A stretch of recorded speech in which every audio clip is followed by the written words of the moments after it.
سلامونه درنو اوریدونکو، هیله لرم چې روغ او جوړ اوسئ.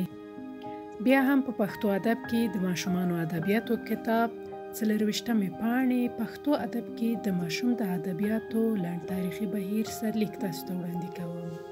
په پښتو ادب کې د ماشوم د ادبیاتو لنډ تاریخي بهیر.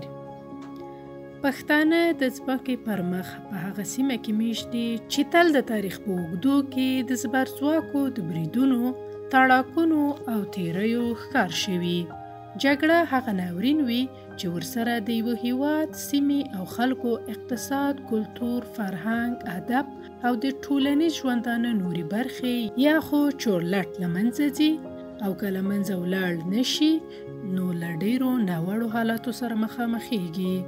د زبرځواکو تاړاکونو نه یوازې دا چې د دغې سیمې د خلکو اقتصاد، کلتور، فرهنګ او ټولنیز ژوند ته ناجبرانېدونکي ګزارونه ورکړل، ورسره یې پښتو ادب هم له داسې حالاتو سره مخامخ کړ چې څوونه کلونه وروسته هم پښتانه څېړونکي په دې نه دي توانېدلي چې د هغه مهال د ادبیاتو کوم څرک ولګوي.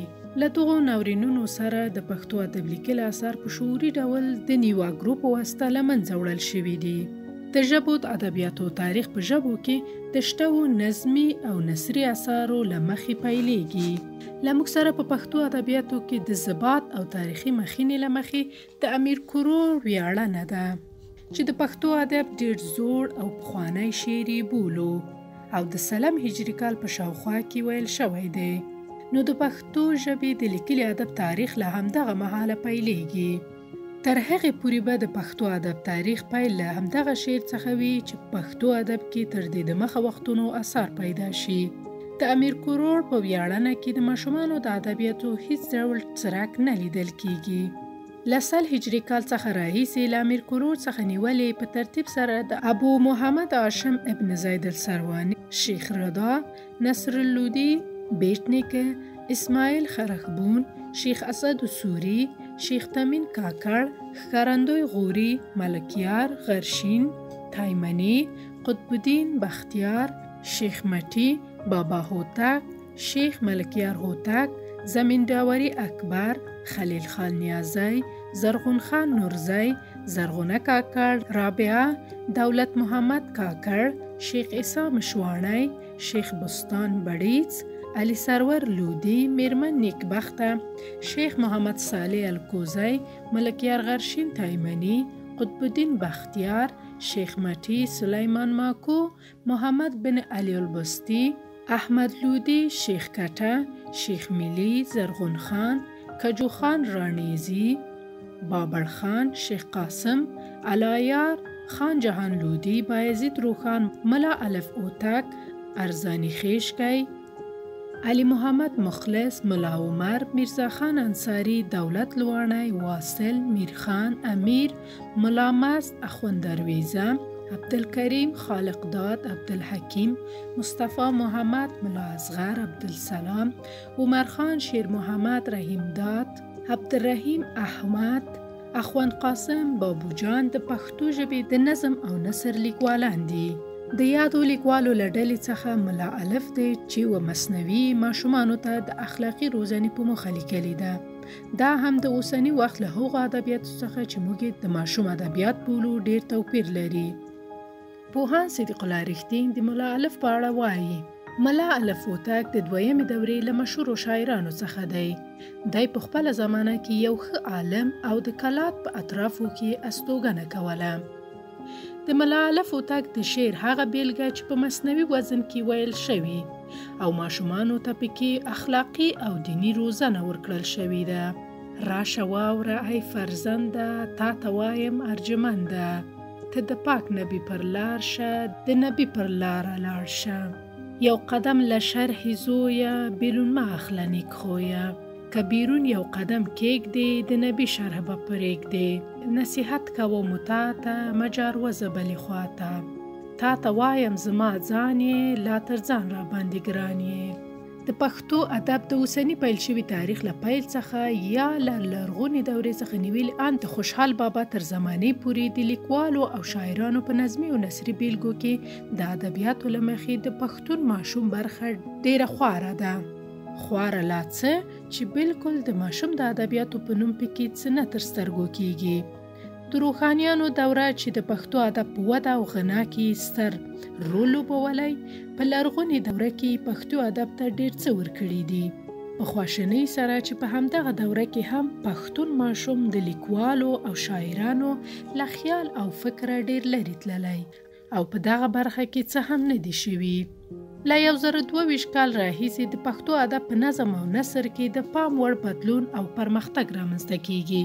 پښتو ادب د خوشحال خان خټک په څیر لیکوال پیدا کوي چې ادبي کار یې که له پښتو ادب څخه وایستل شي، پښتو ادب ته به څه هم ورپاته نشي. خوشحال خان خټک نه یوازې دا چې په خپله یې د پښتو ادب ناوې په خپلو پنځول شوو نظمي او نثري اثارو ښکلې کړه، بلکې خپلو اولادونو ته یې هم داسې روزنه ورکړه چې تر لمسیانو او کړیوسیانو پورې پښتو ادب ډېر ونازاوه. خوشحال خان خټک که څه هم د مشهور انګریز مستشرق میجر راورټي په وینا چې 250 اثار یې لیکلي دي، خو د خوشحال خان د مبارزه‌یي ژوند حالاتو او شرایطو د نوموړي له ډېر اثارو څخه پښتو ادب بې برخې کړی دی. اوس موږ د خوشحال خان د خوشحال کلیات، دستارنامه، هدایه، سواتنامه، طبنامه، فراقنامه، فضلنامه، بازنامه، فالنامه، اخلاقنامه، بیاض، فرخنامه، منصور بازنامه، عنایه، ابته، صحت البدن او زنجیر لرو. د خوشحال خان خټک په دغو ټولو کتابونو کې د ماشومانو ادبیاتو څخه ځانګړی شوی کوم اثر نشته، اما د په اشعارو او دستارنامه نومي کتاب کې ځینې لیکنې او بیتونه شته چې هغه خپلو زامنو او ماشومانو ته پکې اخلاقي او تربیتي نصیحتونه کړي دي. د ساري په ډول یې دلته ځینې هغه مثالونه راخلو چې نیغ په نیغه د ماشومانو لپاره یا د ماشومانو په باره کې ویل شوي دي. د خوشحال بابا دستارنامه نومي کتاب کې چې په 1080 هجري کال کې د هندوستان د رټنبور په جیل کې لیکلی، د ښوونې او روزنې په ډول د خپلو تجربو پر بنسټ 20 هنره او 20 خصلتونه د کتاب په پای کې د پایلې په ډول اخلاقي روزنه، ښکار او د شعر په اړه معلومات ورکړي دي.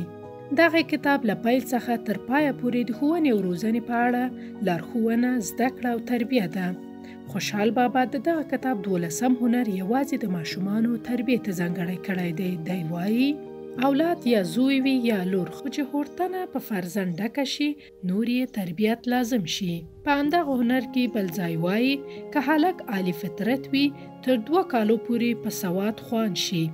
اول د قرآن ولولي، په قرآن کې 5 سورته، آیت الکرسی، الرحمن، تمام امس پاره دی په یاد کا، بیا نحوه، صرف، بیا فقه، تفسیر، حدیث، اقوال د مشایخو، علم طب دا دی ولولي. خوشحال بابا په دغه هنر کې د ماشوم روزنې ته له هغه مهاله پاملرنه کوي چې د مور په نس کې وي، دنیا ته راشي، رالوی شي. په دغو ټولو پړاوونو کې د هر ډول سړو تودو خیال ساتلو باندې ټینګار کړی دی. خوشحال بابا زوی او لور دواړو ته په ښوونه او روزنه ټینګار کوي. د زده کړې او لوست څخه یې یادونه کوي. د 2 کالو په عمر تر هغه ړومبی ماشوم ته د قرآن زده کړه اړینه بولي. بیا د نحوې، صرف، فقه، تفسیر، حدیث علومو زده کړه ورته اړینه بولي. نو په دې توګه خوشحال بابا د خپل وخت او زمان مطابق شعوري ډول د ماشومانو په هکله دغه ډول څرګندونې کړي دي. د خوشحال بابا په اثارو کې سربیره پر دستارنامې په نورو اثارو کې هم د ماشومانو لپاره اخلاقي او تربیتي لارښوونې شته. دلته ترې د بېلګې په ډول څو ساري راخلو.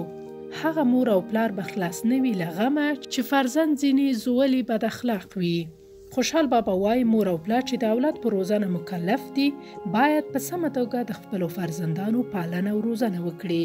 په ټولنه کې د یو ګټور، فعال او ښه انسان په توګه د اوسېدو په اړه بل ځای داسې وایي څو چې وزیږي د پلار د ځان بلا شي، په خدمت په تربیت شي گرفتار، چې تندرست تر و تازه وي پرې خوښیږي، د زړه نولي وي لیکشان بیمار، چې د خپل قوت څښتن شي، دماغ واخلي د ځوانۍ له خیاله سم نه ځي په لار، له خدای نه هسې مس بې خوده لاړ شي، خو یو زه یم چې پیدا شوم په دادار، وخت یې هیڅ د وړوکوالي په یاد نه وي چې په پروت وي په اورنې کې خوارزار، توان طاقت د مټ شړل ورڅخه نه وو، نصیحت د مور او پلار وي ورته نار، خوشحال بابا خپل بچی ته د علم او د زده کړې په هکله په خپله یوه رباعي کې داسې ویلي دي چې علم وکړي عزیزه زویه، فهم په علم په عمل بویه.